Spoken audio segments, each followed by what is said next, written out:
పరమశివ వైభవం ఎవరు చెప్పగలిగింది కాదు. కానీ ఏకశబ్ద సమ్యజ్ఞాత సృష్టప్రయుక్త స్వకే లోకే కామదుర్భవతి అని ఒక్క మాటైనా దాని తాత్పర్యాన్ని తెలుసుకుని పరమభక్తితో ఆవిష్కరించిన నాడు అది భగవంతుని యొక్క అనుగ్రహానికి కారణమై సమస్త కామ్యములను వర్షించగలిగినదై ఉంటుంది అని ఆర్షోక్తి. ఆ కారణాన్ని పురస్కరించుకుని పరమశివుని యొక్క వైభవం గురించి ఒక 4 మాటలు మాట్లాడేటటువంటి ప్రయత్నం చేయడం. శివ అన్న శబ్దాన్ని అమరకోశం అనేక విధాలుగా వ్యాఖ్యానం చేసింది. మంగళం, శోభనం, శుభం, కళ్యాణం అనేటటువంటి అనేక మాటలు ప్రయోగించింది. అమరకోశము సాధికారిక గ్రంథం. అమరకోశము అంటే చాలామంది సంస్కృత భాషా నిఘంటువు అనుకుంటారు, కానీ అమరకోశం అలా కాదు. అమరసింహుడు అనబడేటటువంటి ఒక జైనుడు రచించాడు. కానీ ఆయన శంకర భగవత్పాదులతోటి వాదనలో ఓడిపోయి తను రచించిన గ్రంథములన్నీ తగలబెట్టేస్తుంటే ఇంత గొప్ప గ్రంథం కాలిపోవడానికి వీలు లేదని శంకరాచార్యుల వారే దాన్ని రక్షించారు. అది సంస్కృత భాషలో ఉన్న మాటలన్నింటినీ కూడా సాధికారిక వ్యాఖ్య చేస్తుంది. అటువంటి వ్యాఖ్యానం కలిగినటువంటి అమరకోశం శివ శబ్దాన్ని వ్యాఖ్యానం చేసింది. ఆయన మంగళప్రదుడు, శోభనప్రదుడు, శుభప్రదుడు, కళ్యాణప్రదుడు. అటువంటి పరమేశ్వరుడు ఎవరికి కళ్యాణకారకుడు అంటే అందరికీ.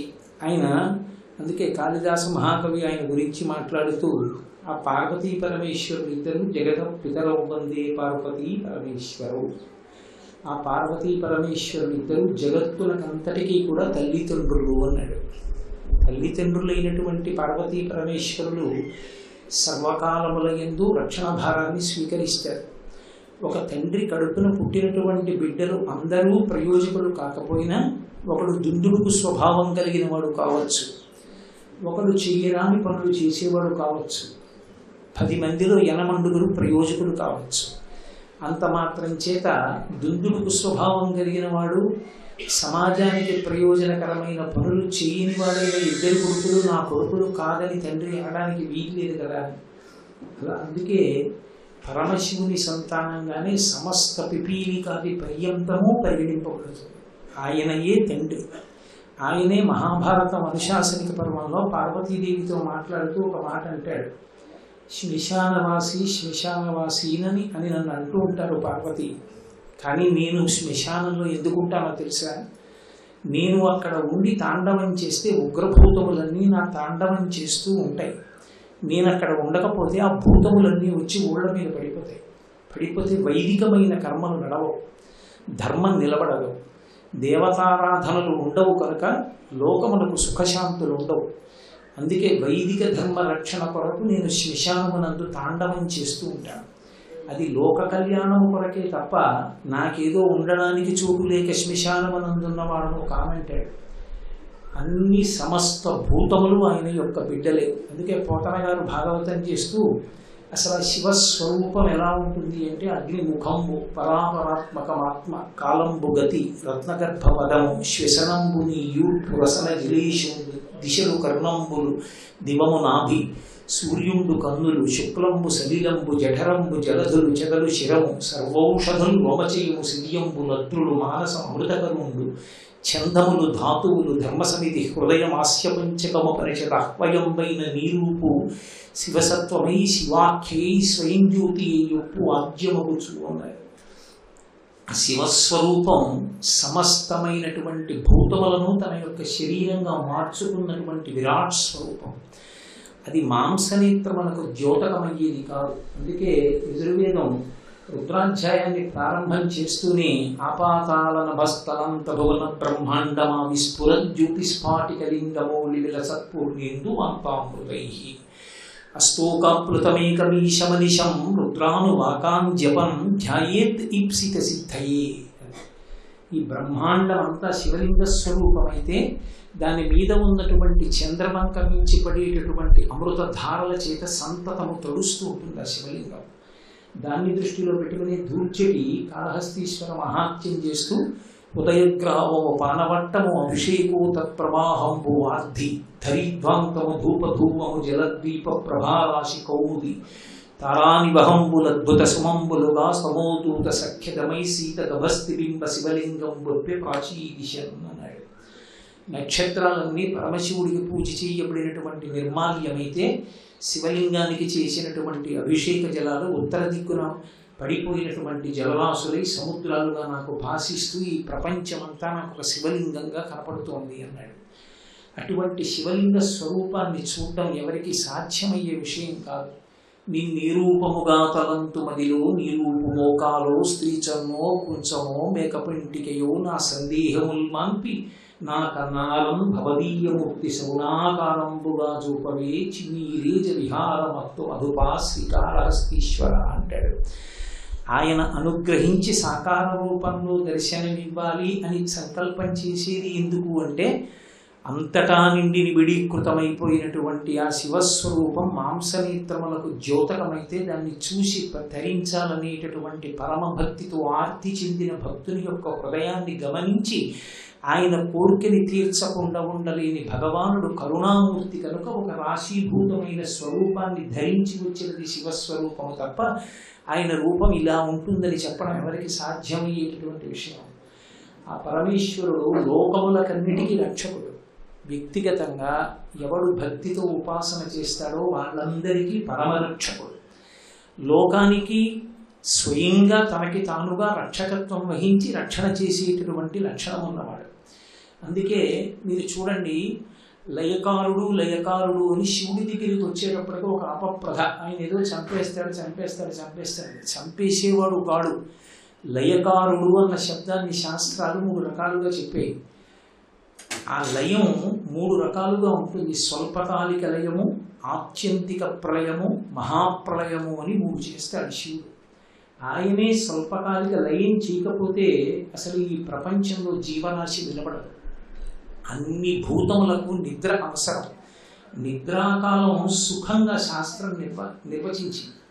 నిద్రాకాలం కనుక చాలా కఠినమైనది అనుకోండి, ఇంద్రియములన్నీ మళ్ళీ పటుత్వాన్ని పొందడానికి ఆత్మలోకి ప్రవేశించి చైతన్యాన్ని పొందేటటువంటి ప్రక్రియ కష్టతరమైనదైతే, ఏ శస్త్రచికిత్సలాగో బాధాకరమైనదైతే అసలు లోకం నిలబడదు. కేవలం నిద్ర సుఖస్వరూపం. గాఢ నిద్ర పడితే చాలు పరమసుఖం. అందుకే గాఢ నిద్రలో ఉన్నటువంటి వ్యక్తిని కారణం చెప్పకుండా నిద్ర లేపకూడదు. ఆత్మయందు లయమైపోయి కదలిక లేకుండా నిలబడిపోయిన యోగికి అభేద స్థితి. అందుకే నిద్ర లేపితే భగవంతుని యొక్క ఉపాసన కారణంగా చెప్పి నిద్ర లేపాలి. ఆ కాలమునందు ఎందుకు నిద్ర లేవాలి అంటే నువ్వు ఈశ్వర సంబంధమైనటువంటి కార్యం ఏదో నిర్వర్తించవలసిన అవసరం ఉంది. అలా నిద్ర లేవకపోతే దాని ఎందు వైక్లభ్యం వస్తుంది. అందుకు నిద్రలే అని లేపాలి. సకల ధర్మములకు ఆధారం కనుక శ్రీరామాయణం బాలకాండలో రామచంద్రమూర్తి నిద్రిస్తుంటే విశ్వామిత్ర మహర్షి లేపవలసి వస్తే కౌసల్యా సుప్రజారామ పూర్వా సంధ్యా ప్రవర్తతే తిష్ఠ నరసాత్తూల కర్తవ్యం దైవమాహ్నికం. ప్రాతఃసంధ్యను ఆచరించాలి రామా, వేళ దాటిపోతోంది లే అని అందుకు నిద్ర లేపాడు తప్ప కేవలంగా తగినంత కారణం లేకుండా నిద్ర లేపడాన్ని శాస్త్రం అంగీకరించదు. దుర్వాసో మహర్షి భార్య కదలీ స్వరూపాన్ని పొందడానికి కారణం నిద్రపోతున్న దుర్వాసో మహర్షిని సంధ్యావందనం కోసం నిద్ర లేపిన ఆయన గ్రహించాడు. నువ్వు పొరపాటు చేసేవాడు బ్రహ్మవైవర్త పురాణం. కాబట్టి నిద్ర పరమశివుని యొక్క అనుగ్రహం. ఆ చీకటి పడేటప్పటికీ సమస్త భూతములు నిద్రలోకి జారిపోతాయి. ఆ నిద్ర పొందడానికి మనం ఏం చెయ్యాలి అంటే చెయ్యవలసింది ఏమీ ఉండదు. ఆకలేస్తే అన్నం తినడానికి కొంత సాధన ఉంటుంది. ఏదో పదార్థాన్ని కంచంలో పెట్టుకోవాలి, కలుపుకోవాలి, చేతితో పట్టుకోవాలి, నోట్లో పెట్టుకోవాలి, నవలాలి, మింగాలి, ఏదో అల్లరి ఉంటుంది. నిద్రకి ఏమీ లేదు. బడలిపోయిన శరీరం కూర్చున్నా నించున్నా జారిపోయి నేల మీద పడిపోయినా నిద్రపోతాడు. ఆ నిద్రాకాలం సుఖస్వరూపం. నిద్ర అనేటటువంటి సుఖాన్ని ఇచ్చి సమస్త ఇంద్రియములు మళ్ళీ చైతన్యం పొందేటట్టుగా చేసేటటువంటి వాడు శంకరుడు. అందుకే ఆయన చేసేది స్వల్పకాలిక లయం. స్వల్పకాలిక లయం అంటే కొంతసేపు మనని మనం మరిచిపోయి పట్టేటటువంటి నిద్ర. ఆ నిద్ర లేకపోతే ఆకలి వేయదు. ఆకలి వీక కడుపు నిండా తినకపోతే నిద్ర పట్టదు. ఈ రెండూ లేకపోతే ఎందుకు పనికిరాడు. ఆరోగ్యం పాడైపోతుంది. కాబట్టి ప్రధానంగా జీవులందరినీ దేని చేత నిలబెడుతున్నాడు అంటే ఆయన నిద్ర చేత నిలబెడుతున్నాడు. అందుకే స్వల్పకాలిక లయాన్ని ఇస్తూ ఉంటాడు. ఆత్యంతిక ప్రళయము అని ఒక ప్రళయం. ఆయన జ్ఞానదాత మహేశ్వర. అందుకే శంభో అన్న శబ్దాన్ని అంత వ్యాఖ్యానం చేశారు. శం అంటే సుఖం, భావయతీతి ఇది శంభు. ఆ సుఖమన్న భావనని ఇచ్చేవాడు ఆయనే. అందుకే తండ్రి రూపంలో ఉండేవాడు కూడా శంకరుడే. మయస్కరాయచ అంటూ అష్టమానువాకం పరమశివుణ్ణి స్తోత్రం చేస్తుంది. సమస్త సుఖములనిచ్చేటటువంటి పరమశివుడు ఎవరున్నాడో ఆయన జ్ఞానమునిస్తాడు. సుఖములను అనుభవించడం తప్పు కాదు, సుఖములను అనుభవించి ఈ సుఖములు సుఖములా అన్న వైరాగ్యాన్ని పొందడం కోసం ఆశ్రమం మారుతారు. సనాతన ధర్మం యొక్క గొప్పతనం అంతా ఎక్కడుంది అంటే, ఆశ్రమం మారడం దీని కొరకు అంటే శాశ్వత సుఖాన్ని పొందడం కొరకు. ఏది శాశ్వత సుఖం? వైరాగ్యమే శాశ్వత సుఖం. వైరాగ్యం అన్న మాటకు అర్థం ఏమిటి అంటే, వైరాగ్యము అంటే ఏదైనా మనసు కదిలే విషయం కనపడితే బలవంతంగా ఇంద్రియాల్ని నిగ్రహించుకోవడం వైరాగ్యం కాదు. లోకములన్నీయున్ గెలిచినాడ ఇంద్రియానీకము చిత్తమున్ గెలువనేరవు, నిన్ను నిబద్ధు చేయు భీషణ శత్రులార్పులను ప్రభిన్నుల చేసిన ప్రాణికోటిలో నీకు విరోధి లేడపడు నేర్పున చూడు ధనవీశ్వర అంటాడు ప్రహ్లాదుడు హిరణ్యకశిపుడితో.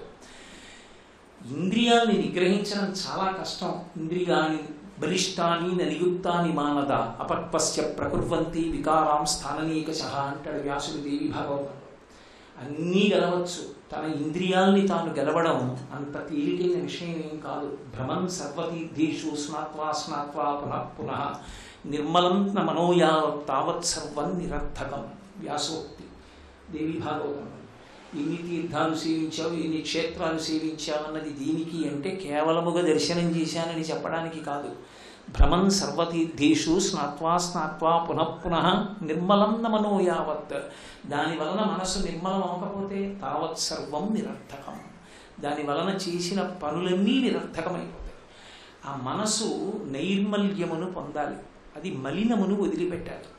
మలినమును వదిలిపెట్టేటట్టు చెయ్యడానికే సనాతన ధర్మంలో ఆశ్రమాన్ని మారుస్తారు. ఆశ్రమాన్ని మార్చడం అంటే ఆశ్రమాన్ని విడిచిపెట్టడం కాదు, కట్టు మీద కట్టు వేసి కట్టు జారేట్టు చేస్తారు. అది సనాతన ధర్మం యొక్క గొప్పతనం. బ్రహ్మచర్యము ఒక ఆశ్రమం. ఆ ఆశ్రమంలో ఉపనయనం చేసుకుని గురువుగారి దగ్గరికి వెళ్ళి వేదాధ్యయనం చేస్తాడు. ఆ సమయంలో చదువుకున్న చదువు ఏదుందో అది జీవితాంతము పనికి రావాలి.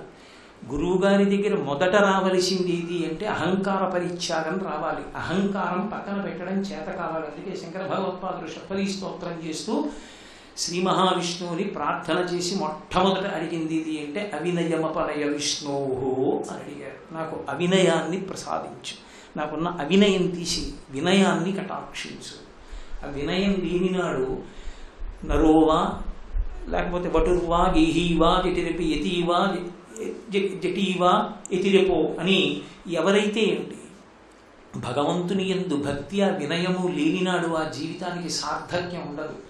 అంతటి మహానుభావుడైనటువంటి రామచంద్రమూర్తి అంతటి వాడు గురువుగారి దగ్గరికి వెళ్ళి నిలబడితే బాలకాండలో అంతమంది రాక్షసుల్ని దునిమాడి చేతులు కట్టుకుని, అయ్యా వచ్చి మీ దగ్గర నించున్నవాడు ఎవడో తెలుసా? కింకరో, నేను మీ కింకరుణ్ణి, ఇదిగో ఇక్కడ నిలబడి ఉన్నాను, ఆజ్ఞాపై యథేచ్ఛంబై శాసనం కరవామకి, మీ ఇష్టం వచ్చినట్లు శాసించండి, నేను మీ శిష్యుణ్ణి, మీరు నన్ను గౌరవించి నాకు చెప్పక్కర్లేదు, నేను మీ కింకరుణ్ణి అంటాడు. అది ఒక శిష్యునికి ఉండవలసిన లక్షణం. అదిగో ఆ వేదం నేర్చుకుని వేదాభ్యాసం చేయడం కోసం బ్రహ్మచర్యాశ్రమం. ఎంత బ్రహ్మచర్యాశ్రమంలో ఉన్నా పరమేశ్వరుడు చేసినటువంటి గొప్ప వ్యవస్థ.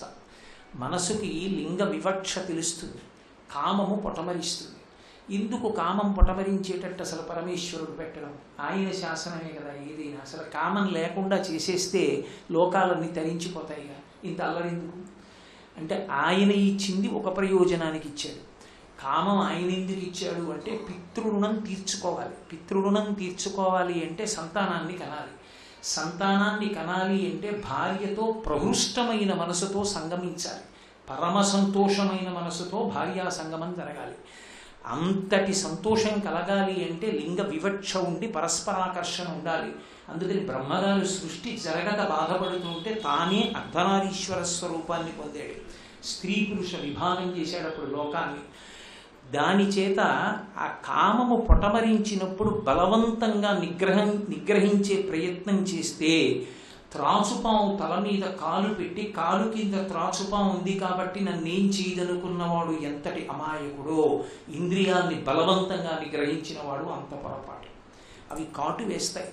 అదే అంటుంది రామాయణంలో మండోదరి రావణుడు మరణిస్తే, నువ్వు ఒకనాడు తపస్సు చేసి ఇంద్రియాల్ని కాలు కింద తొక్కి పెట్టావు, ఇప్పుడు ఇంద్రియాలకు అవకాశం వచ్చింది, నిన్ను కాటు వేశావు, అందరూ నిన్ను రాముడు చంపాడంటున్నారు. కాదు, నిన్ను నీ ఇంద్రియాలు చంపేసాయి. ఆ ఇంద్రియాల్ని నిగ్రహించాలి అంటే ధర్మం ఒక్కటే మార్గం. సమస్త శాస్త్రముల ప్రయోజనం ఒక్కటే, ధర్మం. ఆ ధర్మమే పరమశివుని వాహనం, అదే ఆయన యొక్క పతాకం. వృషభవాహనుడు అంటే ఏదో ఎద్దెక్కి తిరుగుతాడని కాదు, వృషభం అంటే ధర్మం, ధర్మమే ఆయన వాహనం. రుత్తు శబ్దానికి అర్థం కూడా లేదు. రుద్రుడు అంటే ధర్మమునందు ప్రవర్తింపచేస్తాడు, అంతకన్నా రక్షణ లోకంలో ఇంకోటి ఉండదు. అందుకే కామము ధర్మంతో ముడిపడిపోవాలి. అందుకే ధర్మపత్నిని స్వీకరించాడు గృహస్థాశ్రమంలో. ధర్మపత్నిని స్వీకరించేది ఎందుకు? పితృరుణం తీరడానికి. అందుకు పెట్టాడు కామం పరమేశ్వరుడు. ఆ కామం వెర్రితలలు వేసేస్తే, ఈశ్వరా మీరు నాకు ఇచ్చిన కామం దేని కొరకు ఇచ్చారో, ఏ పితృరుణం తీర్చుకోమని ఇచ్చారో అది కాకుండా దుర్వినియోగం చేసుకుంటున్నాను, నా బలహీనతని మన్నించి నన్ను కాపాడమని శరణాగతి చేసి పరమేశ్వరుడికే చెప్పుకోవాలి. అది శరణాగతి అన్న మాటకు అర్థం. అంతేగాని చేతులు కట్టుకుని శివలింగం దగ్గరికి వెళ్ళి శ్లోకాలు చెప్పడం శరణాగతి కాదు. ఏదో బట్టలు మార్చుకుని ఒక రకం బట్టలు వేసుకోవడం, మాలలు వేసుకోవడం శరణాగతి కాదు. శరణాగతి అంటే బలహీనతను పరమేశ్వరుడికి చెప్పుట, వెళ్ళి చెప్పాలి. ధూర్జటి చెప్పుకున్నాడు, రోషీరోయదు కామిని జనుల తారుణ్యోరు సౌఖ్యంబులన్ బాసీబాయదు పుత్ర మిత్రధన సంపద్భ్రాంతి వంచాలతల్ కోశీకోయదు నామనంబకట నీకున్ ప్రీతిగా సక్రియలు చేసి చేయదు దీని తుళ్ళనచవే శ్రీకాళహస్తీశ్వర అని చెప్పుకున్నాడు. అది శరణాగతి. ఈశ్వర, ఇది నా బలహీనత, నన్ను నేను నిగ్రహించుకోలేకపోతున్నాను, ఈడ్చేస్తున్న ఇంద్రియాలు మనస్సు, నన్ను మీరు అనుగ్రహించండి, మీరు జోక్యం చేసుకుని కాపాడండి అని పరమేశ్వరుని ముందు మనస్సు విప్పి మాట్లాడితే దాన్ని శరణాగతి చేశాడు అంటారు. అంటే ఇక తాను ఏది అనుష్ఠించి తాను కొత్తగా ఏదో చేసి తనని తాను ఉద్ధరించుకోగలిగిన ప్రయత్నం పూర్తిగా విడిచిపెట్టేసి చేసినది శరణాగతి. అలా శరణాగతి చేస్తే పరమేశ్వర స్వరూపాన్ని పట్టి ఈడుచుకొస్తుంది. అందుకే సంస్కృత భాగవతం కన్నా ఆంధ్ర భాగవతం గొప్పదైపోయింది. సంస్కృత భాగవతం శరణాగతికి గరుత్మంతుడి మీద వచ్చాడు. పోతనగారి భాగవతంలో ఒక్క మాట మారింది ఓ శీసపద్యంలో, కలుగడే నాపాలి కలివి సందేహింప కలివిలేములు లేక కలుగువాడు నాకడ్డ బడరాడి నడిన సాధువులచే బడిడి సాధువుల కట్టు బడిడివాడు లీలతో నామరాలింపడే మొరగుల మొరలెరుంగుచు తన్ను మొరగువాడు అన్నాడు. నిన్ను నువ్వు మరిచిపోయి రావాలి, మామూలుగా వస్తే నేను ఒప్పుకోనన్నాడు. అప్పటి వరకు ఏమైనా చేశాడా భక్తి? కానీ శరణాగతి శక్తి అది. తనని తాను మరిచిపోయి రావాలి. కాబట్టి ఆంధ్ర భాగవతంలో శ్రీ మహావిష్ణువు వచ్చినప్పుడు సిరిగింజప్పడు శంఖచక్ర యుగమున్ చేయోయి సంధింపడే పరివారంబును చీరడ భగవతిన్ మన్నింపడ కర్ణికాంత రథం మిల్లము చక్కనొత్తడు వివాద ప్రోద్ధిత శ్రీ కుచోపరి చేలాంచలమైన వీడడు గజప్రాణ అవనోత్సాహి. అది శరణాగతి తత్వం యొక్క ఆవిష్కారం. కాబట్టి అలా శరణాగతి చేస్తే మనం ఏ బలహీనత చేత కట్టుబడ్డామో దాంట్లోంచి పరమేశ్వరుడు జోక్యం చేసుకుని విడిపిస్తాడు. పరమేశ్వరుడిచ్చిన బుద్ధి చేత సాధన చేస్తే ఎందుకు ఆశ్రమం మారుతున్నావో తెలుసుకోవాలి. ధర్మాన్ని కామంతో ముడివేస్తే కొడుకనేటటువంటి అర్థం వస్తుంది. ఆ అర్థం శరీరం పడిపోయిన తర్వాత కూడా గయాశ్రాద్ధం పెట్టి ఉద్ధరిస్తాడు, పితృరుణం తీరేటట్టు చేస్తాడు. కాబట్టి అదిగో అటువంటి ఆశ్రమాన్ని మారి గృహస్థాశ్రమంలోకి వెళ్ళి ధార్మికమైన సుఖములు అనుభవించి ఈ సుఖములన్నీ సుఖములా అనేటటువంటి వైరాగ్య సుఖము కలిగితే మనసు కదలని స్థితికి వచ్చేస్తే అది శాశ్వతమైన ఆనందము, అది వైరాగ్య సుఖం. అందులో ఇక ఏమి తొట్టుబాటు ఉండదు, దాని ఎందు ద్వంద్వములు ఉండవు. రావణుడు స్తోత్రం చేసినట్టు వృషద్విచిత్రతల్పయో భుజంగముక్తికస్రయో గరిష్టరత్నలుష్టయో సుహృద్దిపక్షపక్షయో తృణారవింద చిక్షుషో ప్రజామహీ మహేంద్రయో సమప్రవర్తయన్ మనః కదా సదాశివం భజే అంటాడు. ఆయన కన్నా వైరాగ్యం ఎవరికి లోకంలో. కాబట్టి అటువంటి వైరాగ్య సుఖం పొందితే ఆ వైరాగ్య సుఖమునందు ఈశ్వరుణ్ణి తప్ప వేరొక దాన్ని చూడకుండా అంతటా దర్శనం చెయ్యగలిగినటువంటి స్థితి యందు తనకి తాను ఊంచుకుంటే భగవంతుని పరమభక్తితో అనుష్ఠించినటువంటి కర్మల చేత ప్రీతి పొందినటువంటి భగవానుని యొక్క అనుగ్రహము చేత కలిగినటువంటి జ్ఞానము మోక్షములకు కారణము. కాబట్టి ఈ ఆశ్రమాలన్నీ మారి ఆ జ్ఞానమును పొందేటట్టుగా చేసేవాడెవరు? సుఖములనిచ్చి సుఖాన్ని పొందుతున్నానన్న అనుభూతినిచ్చేవాడెవరు అంటే పరమేశ్వరుడే. ఆయనే సుఖకారకుడు లోకంలో. ఆ సుఖము అన్న మాట లేకపోతే ఇంద్రియములకు ప్రయోజనము లేదు. మీరు ఒక్క విషయం బాగా జ్ఞాపకం పెట్టుకోండి. శివుడు ఎక్కడున్నాడు అంటే నేను మీతో ఒక్క మాట చెప్తా. బ్రహ్మాండానికి పిండాండానికి మధ్యలో ప్రతి చోట శివుడు ఉంటూ ఉంటాడు. బయట జలపాతం ఉంది, నాకు కన్నుంది. ఆ జలపాతాన్ని చూసిన కన్ను ఆ విషయాన్ని నా మనసుకి చెప్పినప్పుడు నా మనసు రంజిల్లడంలో పరమేశ్వర అనుగ్రహం ఉంది. ఆ శివుడు కన్నిచ్చి జలపాతాన్ని చూసిన కన్ను వల్ల పొంగేట్టు మనసుని చెయ్యడమే శివానుగ్రహం. సౌందర్యలహరిలో శంకర భగవత్పాదులు ఆనంద భైరవ ఆనంద భైరవి తాండవం కింద నిర్ణయించి చెప్తారు దాన్ని. కాబట్టి అది అక్కడ తాండవ లాస్య ప్రక్రియ వస్తుంది ప్రపంచంలో. కాబట్టి అటువంటి సుఖాలన్నిటికీ కూడా కారణమైన వాడెవరంటే ఒక్క పరమేశ్వరుడు. ఆ సుఖము చిట్ట చివర ఎక్కడ వరకు ఇవ్వగలడు? శంభునామము చేత అంటే వైరాగ్య సుఖము వరకు ఇవ్వగలడు, మోక్ష సుఖముని ఇవ్వగలడు. ఆయన అంతటి మహానుభావుడు. అందుకే ఒక వ్యక్తి స్థాయిలో ఆయన అనుగ్రహించాలనుకున్నప్పుడు సామాన్యమైన సుఖముల విషయంలో చెప్పవలసినది ఏముంటుంది? ఆయన ఏదైనా ఇవ్వగలిగిన వాడు ఏది ఇవ్వలేడు, ఏదైనా ఇవ్వగలడు. ఆయనకి పెద్ద విశేషం కాదు. అందుకే శంకరాచార్యులు వారి శివానంద లహరి స్తోత్రం చేస్తూ ఒక మాట అంటారు. అందులో కరస్తే హేమాద్రౌ గిరిశ నికటస్తే ధనపతౌ శిరస్తే శీతాంశౌ చరణ యుగళస్తే అఖిల శుభౌ గృహస్థే స్వర్భూజామరసురవిచింతామణిగణే కమర్థం దాస్యేహం భవతు భవదర్థం మమన అంటారు. ఆయనకి లేనిది మనకున్నది ఏదీ లేదని తెలుసుకోవడమే భక్తి. భక్తి అన్న మాటని శంకరులు అంత అందంగా ఆవిష్కరించారు. వాడికి లేదని నేను ఇచ్చిన వాడిని కాను. ఓ శివాలయంలో దీపం పెడితే ఆయన కర్మకాలి చీకట్లో ఉన్నాడు, నేను దీపం పెట్టాను కాను. నన్ను అనుగ్రహించడానికి నా చేతిలో దీపం ఆయన పెట్టించుకున్నాడు. అది కరస్తే హేమాద్రౌ. ఆయనకి ఇవ్వడానికి నేనేమి ఇవ్వను. ఆయన చేతిలో బంగారు కొండ ఉంది, మేరు పర్వతాన్ని చేతితో పట్టుకున్నాడు. గిరిశ నికటస్తే ధనపతౌ. కుబేరుడు ఎప్పుడు చేతులు పట్టుకుని ఇలా నిలబడి ఉంటాడు. మహాభారతం ఆరణ్యకాండలో చెప్తారు. ఎప్పుడు ఎంతటి అసుతోషుడంటే ఆయన వెళ్ళి ఏకంగా కుబేరుడి దగ్గర కూర్చుని ఉంటాడట. అందుకని కుబేరుడి లోకానికి అంత ప్రఖ్యాతి వచ్చింది. స్నేహితుడంటే అంత మమకారం ఆయన. కాబట్టి పక్కన ఎప్పుడు కుబేరుడిన నిలబడి ఉంటాడు. గిరిశ నికటస్తే ధనపతవు.